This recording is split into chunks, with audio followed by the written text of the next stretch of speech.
स्वागत है एक बार फिर से आपका। और आवाज अड्डा में आज चर्चा हो रही है महंगाई की और इससे कैसे निपटा जाए, इसी पे मूल सवाल पे बातचीत हो रही है। गोपाल जी, अभी ब्रेक से पहले हर्षवर्धन ने कई सारे सवाल आपसे पूछे हैं, बताइए कैसे कम होगी। और ये तो हल आपको ही ढूंढना पड़ेगा। अरे एक चीज़ में जोड़ दूँ, उसके बाद आप कंटिन्यू करिएगा। अभी जब ठंड शुरू होने वाली, मतलब हो गई कहीं कहीं पे, तो सब्जियां बड़ी सस्ती हो जाती हैं ना। लोग कहते रहे बस सीज़न आ गया, टमाटर मटर गोभी आलू गाजर ये सब बहुत सस्ती हो जाएंगी। इस बार मुझे इसकी संभावना नहीं लग रही है, क्योंकि ट्रांसपोर्टेशन कॉस्ट तो बढ़ ही रही रोज, तो पैदावार ज़्यादा होने का भी कोई बहुत असर मुझे दिख नहीं रहा है। ट्रेडिशनली ऐसा होता है, इन्फ्लेशन उस समय गिरता है, लेकिन मुझे नहीं लगता गिरेगा। हालांकि नंबर में क्या आएगा मुझे पता नहीं। गोपाल जी बोलिए। नीरज जी, देखिए दो चीजें। अभी हर्षवर्धन जी ने कहा था कि मोदी सरकार की बहुत सारी योजनाएं हैं, ये जो कार्य हैं जिसका बहुत एप्रिसिएशन हो रहा है। क्यों हो रहा है? क्योंकि हम किसी चीज को मैनेज करने के लिए केवल नहीं, ट्रांसफॉर्मेशनल चेंजेस के लिए आए हैं। और अर्थव्यवस्था को, ये कोई पॉलिटिकल डिबेट आज नहीं है, ये अर्थव्यवस्था के ऊपर डिबेट है। तो जब अर्थव्यवस्था में कोई डिसीजन होता है तो उसको इन्फॉर्म्ड चॉइस कहते हैं। अगर मैंने आपको ये बताया कि सरकार ने बहुत तरीके से इस चीज को सोच के एक निर्णय लिया है कि जन कल्याणकारी योजनाओं की आवश्यकता के लिए, अर्थव्यवस्था को तेजी से बढ़ाने के लिए और बाकी सारी चीजों की व्यवस्थाओं के लिए, इंफ्रास्ट्रक्चर को क्रिएट करने के लिए एक तरीके से रिसोर्सेज की आवश्यकता है। जब तक वो वैकल्पिक रिसोर्सेज, चाहे डिसइन्वेस्टमेंट से हो जाए, चाहे इंटरनेशनल लेवल पे प्राइसेस, पेट्रोल प्राइसेस के कम ना हो जाए, या जब तक जो कंपोजिशन ऑफ एनर्जी कंपोजिशन पे जिसमें हम लोग काम बहुत तेजी से मेहनत से करें, वो नहीं हो जाए, तब तक पेट्रोलियम प्राइसेस का एक तरीके से कलेक्शन यहाँ पे टैक्स का केवल हो रहा है। लेकिन मैंने कभी ये नहीं कहा कि ये डिनायल मोड पे कि इंटरनेशनल प्राइस बढ़ रहे हैं उसके कारण। ये सारे कंपोजिशन और स्टेट का भी इसमें रोल है, वैट भी है। तो मेरा ये जो अभय जी ने समझा था आपकी बात को, पूरी बात नहीं, मैं पूरी बात, इंटरनेशनल कोई लेना देना नहीं है। नहीं, इंटरनेशनल का लेना देना नहीं है। वो उन्होंने कहा, मैंने कहा कि टैक्स भी एक बड़ा कंपोनेंट है। 58% अगर टैक्स है 58 रुपीज का, तो उसमें से स्टेट गवर्नमेंट का 28 है और सेंटर का 32 है। सर मैं स्टेट और सेंटर की लड़ाई में नहीं हूं, मैं तो सरकारों, इसलिए हमने अपने ग्राफिक में लिखा है कि सरकारें जो जन कल्याणकारी योजना, अर्थव्यवस्था को तेजी लाने का, और जनता इस बात को समझती है, मानती है। नहीं तो जिस तरह की अगर कोविड में 107 करोड़ लोगों को वैक्सीनेशन निशुल्क रूप से दे दिया, सर कितना खर्चा आया होगा उसमें बताइए, एक रफ एस्टिमेट बताइए। अरे तो अगर आप जो पुराने विपक्ष की बात मान लेते तो 4000 में मॉडर्ना और 2500 में फाइजर की वैक्सीन। छोड़िए ना, मैं तो तो सरकार एक तरीके से काम कर रही है, अर्थव्यवस्था की आवश्यकताओं को ध्यान में रख के कर रही है। सर अर्थव्यवस्था की ये जरूरत भी समझने की है कि मेरी मुश्किलें हैं। नहीं गोपाल जी, नहीं गोपाल जी, अभी अब आप जरूर से ज्यादा जनरलाइज करें, इसलिए मैं आपको रोक रहा हूं। सब कुछ आप समझते हैं, लेकिन आप ये नहीं समझ रहे हैं कि मेरी जेब कट चुकी है। आपको ये समझ छोड़ के बाकी सब समझ में आ रहा है। बढ़ाना बहुत जरूरी है। अरे sir Gopal ji, basic mathematics है। एक सामान्य मिडिल क्लास से 33 रुपया 33 पैसा टैक्स में चला जाता है, 67 रुपया बचता है। पहले 50 खर्च करके 16 रुपया बच जाता था, जो सेविंग होती थी। अब वो नहीं बच रहा है। मैं वही तो मोटी चीज आपको समझा रहा हूं सर। अबे दुबे जी, आपको ये बात समझ में क्यों नहीं आ रही है कि देश में विकास कार्य हो रहे हैं, इसलिए आपको ये 16 रुपए और खर्च करने केवल विकास नहीं, अर्थव्यवस्था में भी गति आ रही है। विकास से तो गति आएगी सर। अबे जी संक्षेप में रखिए सर। देखिए, मैं तो मानता नहीं हूं कि भारत में सरकार जिसको अर्थव्यवस्था कहती है वो कोई डेवलपमेंटल इकोनॉमी है, वो कोई वैकासिक अर्थव्यवस्था है। मैं इस बात को नहीं मानता हूं।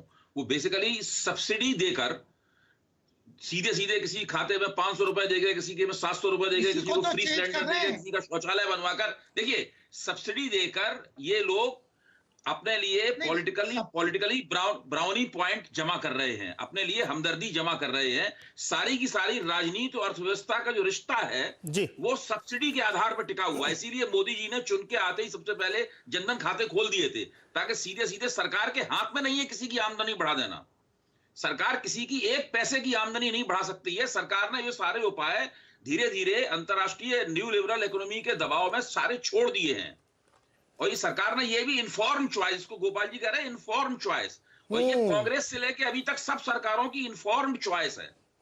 अब सवाल ये है सीधे सीधे, अब आप कह रहे हैं ना कि भाई अर्थव्यवस्था क्या है, कोई भी जिसको हर्ष कह रहे थे कि विपक्ष नाकारा है, अरे भाई सवाल ये अर्थव्यवस्था के सवाल पर सब में एकता है, कोई दूसरा मॉडल है ही नहीं किसी के पास, कोई दूसरा नीतिगत पैटर्न, कोई दूसरा विकल्प है ही नहीं किसी के पास, सब कुछ वहां से आता है। साकेत जी, हाँ, हम लोगों की जिम्मेदारी केवल उसको लागू करना है, और लागू करने में हमसे जो गड़बड़ियां होती हैं उनका नुकसान हम हमारी जनता दोनों उठाते हैं। जी साकेत जी।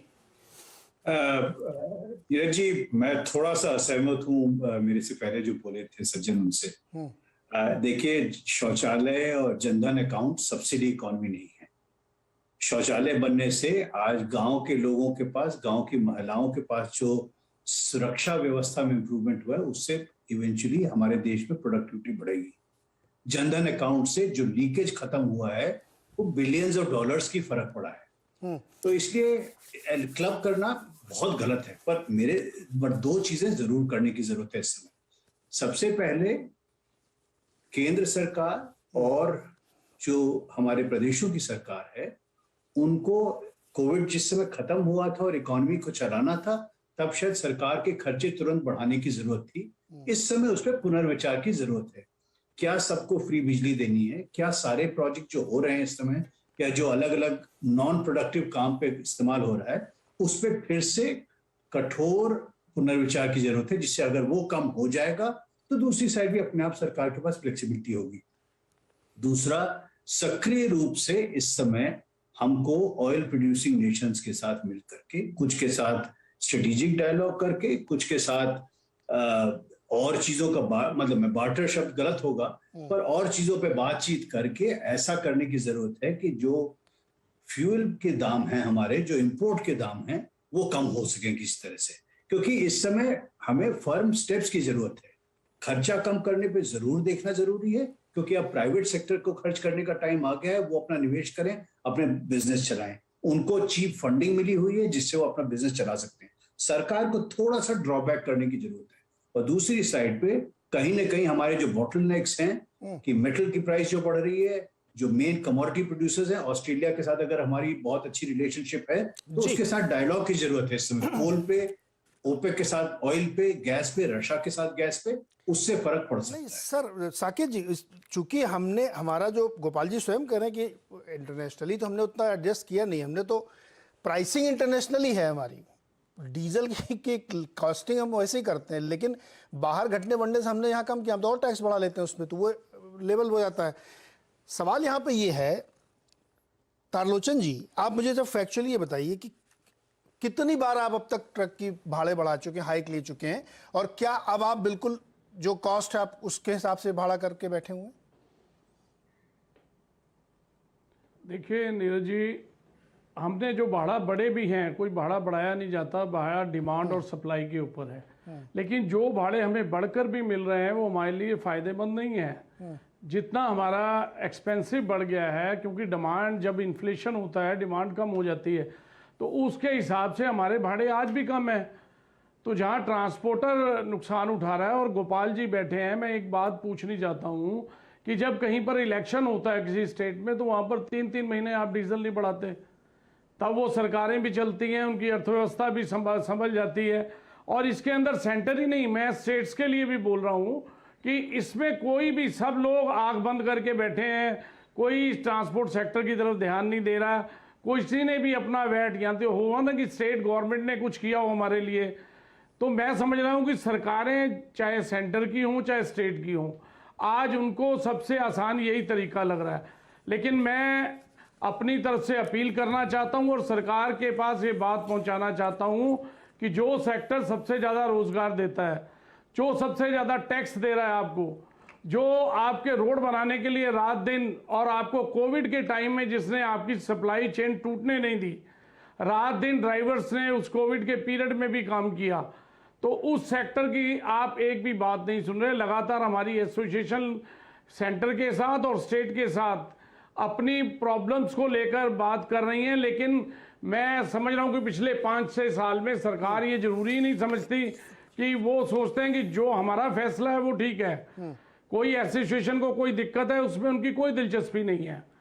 तो मैं ये समझ रहा हूं कि आज अगर इस सेक्टर को नहीं बचाया गया तो एक ऐसा सेक्टर जिसके अंदर 20 करोड़ लोग देश के शामिल हैं, डायरेक्ट और इनडायरेक्ट, वो सेक्टर बिल्कुल मार खा रहा है और मैं समझ रहा हूं उसकी कमर टूट चुकी है। आगे बहुत मुश्किल है उसको सरवाइव करना आज हमारे लिए। और मेरी यही अपील है कि जो डीजल का हमने रिक्वेस्ट कर रहे हैं कि इसको कम से कम मंथली बेसिस पे या 3 महीने के बाद इसके ऊपर कोई भी चेंजिंग अगर आपने करनी है, ताकि ट्रांसपोर्टर अपना खर्चा, अपनी डिमांड, इन सब चीज़ों को एक सिस्टम में कर सके, क्योंकि रोज डीजल बढ़ने से ना तो हम कुछ कर पा रहे हैं तो आप लोग और अपना प्रॉफिट डीजल मार्जिन भी कम के करिए ना। किराए बढ़ने से, किराए कारलोचन बढ़ने जी, पर भी हम नुकसान में हैं। अपना प्रॉफिट मार्जिन भी कम हाँ जी। करिए आप।